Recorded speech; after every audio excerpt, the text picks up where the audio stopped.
दोस्तों, स्वागत है आप सबका सोनू की दुनिया में। आज का दिन बहुत खास है क्योंकि आज हम गाय का दूध निकालने वाले हैं। अंडों से छोटे छोटे चूजे निकालने की प्रक्रिया देखेंगे और साथ ही सब्जियों से एक मजेदार वेजिटेबल सूप भी बनाएंगे। मुझे तो आज का दिन बहुत मजेदार लगने वाला है क्योंकि हर काम में कुछ नया सीखने को मिलेगा। तो चलो जल्दी से शुरुआत करते हैं और देखते हैं कि ये सारे काम कैसे पूरे होंगे। अगर आपको भी ये सब करना अच्छा लगता है तो हमारे साथ बने रहिए। सबसे पहले हम गाय का दूध निकालेंगे। इसके लिए हमें एक दूध रखने वाली बाल्टी चाहिए जिसमें हम सारा दूध जमा करेंगे। गाय का दूध उसके थन से निकाला जाता है। थन को धीरे धीरे और प्यार से दबाने पर दूध निकलता है और फिर उसे बाल्टी में इकट्ठा किया जाता है। ये काम थोड़ा ध्यान और मेहनत वाला है लेकिन बहुत मजेदार भी है। दूध निकालते वक्त हमें यह ध्यान रखना पड़ता है कि गाय भी आराम में रहे और उसे कोई तकलीफ न हो।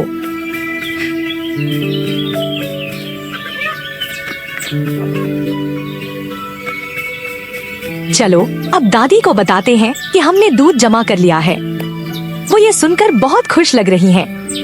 लेकिन अब उनके पास एक नई बात है। वो चाहती हैं कि अंडों से चूजे निकालने के लिए एक इनक्यूबेटर लाया जाए। दादी ने कहा कि इनक्यूबेटर से अंडों को सही गर्मी मिलती है और चूजे आसानी से निकल आते हैं। अब हमें इनक्यूबेटर खरीदने के लिए व्यापारी की दुकान पर जाना होगा। मुझे तो बड़ा मजा आ रहा है क्योंकि हर दिन कुछ नया करने को मिल रहा है। चलो जल्दी चलते हैं और इनक्यूबेटर लेकर आते हैं।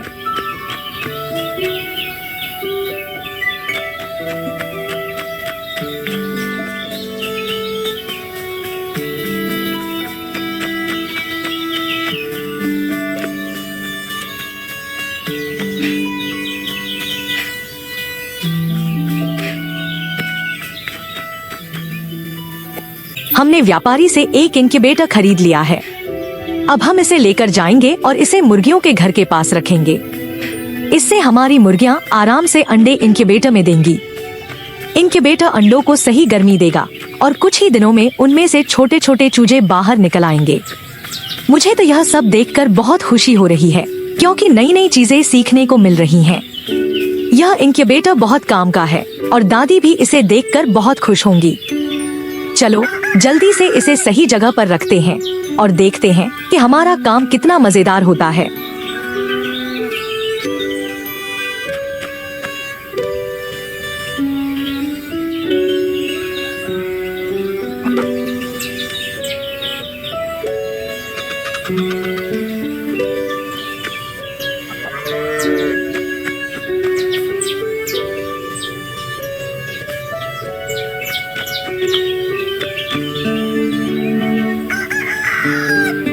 हमारा काम अब पूरा हो गया है। अब चूजों को अंडों से बाहर आने में कुछ दिन लगेंगे। इनक्यूबेटर अंडों को सही तापमान पर रखेगा और धीरे धीरे चूजे निकल आएंगे। मुझे तो अब से ही बेसब्री हो रही है कि छोटे छोटे प्यारे चूजे कब निकलेंगे।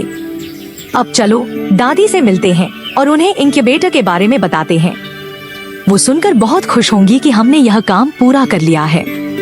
मुझे यकीन है कि वो हमें शाबाशी देंगी और शायद हमें कुछ और मजेदार काम करने को भी कहेंगी। चलो जल्दी चलते हैं और दादी को खुशखबरी देते हैं।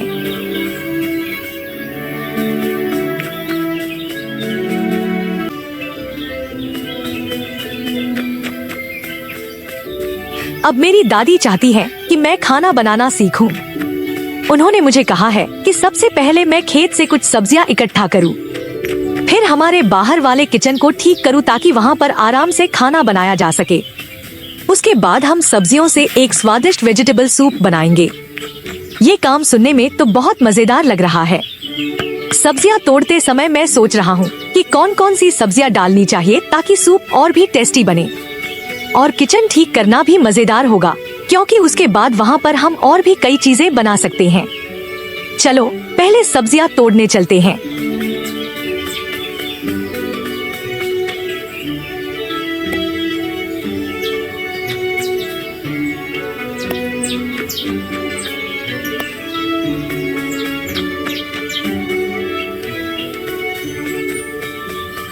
हमने सारी सब्जियां इकट्ठा कर ली हैं। अब बारी है हमारे पुराने किचन को ठीक करने की। ये किचन थोड़ा पुराना और टूटा हुआ लग रहा है, लेकिन इसे ठीक करना ज्यादा मुश्किल नहीं होगा। मुझे बहुत मजा आ रहा है क्योंकि ये काम कुछ नया करने जैसा है। जब ये किचन ठीक हो जाएगा तो इसमें सूप बनाना और भी मजेदार होगा। चलो जल्दी से अपने औजार उठाते हैं और किचन की मरम्मत का काम शुरू करते हैं। इसके बाद हम अपने ताजे सब्जियों से सूप बनाएंगे।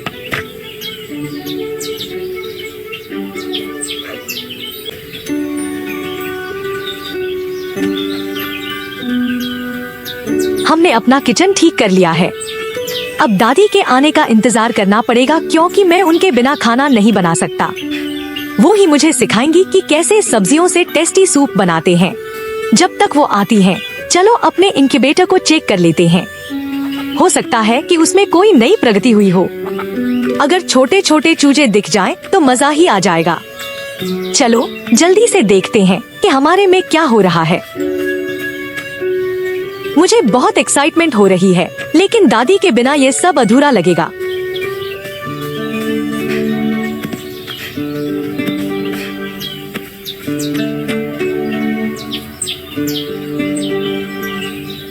ठीक है, चलो खाना बनाना शुरू करते हैं।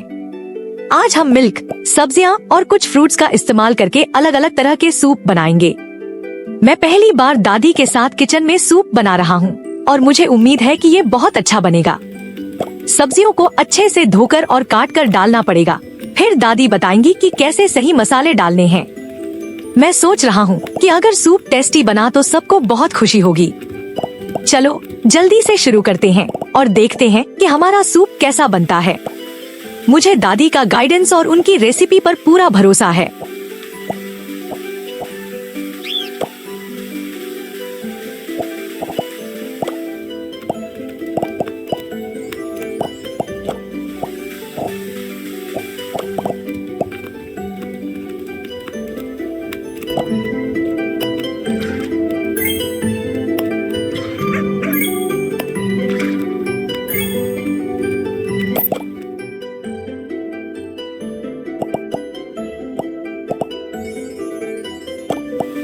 आखिरकार मैंने सब्जियों का सूप बनाना सीख लिया। आज मैं बहुत खुश हूँ। अगर आपको आज का हमारा काम पसंद आया हो तो प्लीज हमारे चैनल को लाइक और सब्सक्राइब करना मत भूलना। चलो देखते हैं कि आपको सब्सक्राइब करना आता है या नहीं। अब हम फिर से अपनी दादी से मिलेंगे और अगले एपिसोड में सीखेंगे कि भेड़ों की देखभाल कैसे की जाती है। शीप को पालना भी बहुत मजेदार और सीखने लायक काम होगा। तब तक के लिए अलविदा और खूब मजे करो दोस्तों। अपना ध्यान रखना और हमारे साथ जुड़े रहना।